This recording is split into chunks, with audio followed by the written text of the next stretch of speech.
पवन पुत्र हनुमान, राम भक्त हनुमान। रामायण के वो एक प्रमुख किरदार जिनके बिना शायद माता सीता की खोज भी नहीं हो पाती। ब्रह्मचारी, लेकिन इनके एक पुत्र भी है। जानते हैं, उनका नाम मकरध्वज था। तो चलिए आज जानते हैं मकरध्वज की कुछ सुनी अनसुनी कहानी। लंका को अपनी अग्नि ज्वलन में धगाड़ने के बाद हनुमान जी ने समुद्र में कूदकर अपनी पूंछ की आग बुझाई।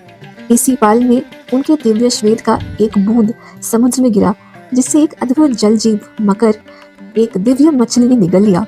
इसी से मकरध्वज का जन्म हुआ। वह आधा वानर और आधा जल जीव का रूप धरे हुए एक अनोखी अस्तित्व का धनी था।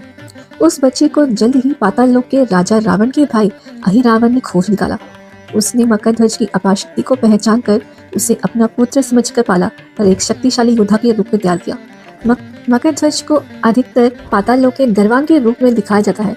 उनकी निष्ठा उनके जन्मदात्री पिता हनुमान जी के प्रति नहीं बल्कि अहिरावण के प्रति थी, जिन्होंने उनकी परवरिश की।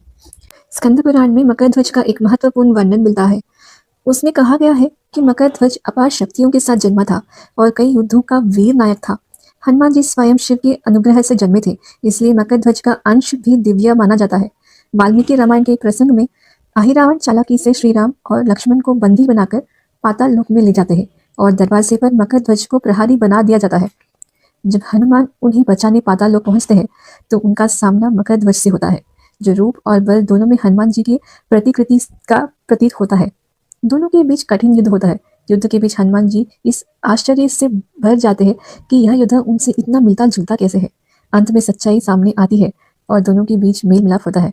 मकरध्वज बड़े उद्देश्य को समझकर हनुमान जी के सहायता करने का संकल्प लेते हैं और श्री राम लक्ष्मण को छुड़ाने में सहयोगी बन जाते हैं। महाभारत और विशेष रूप से विष्णु पुराण में हनुमान और उनके पुत्र के वीर गुणों का एक उल्लेख मिलता है।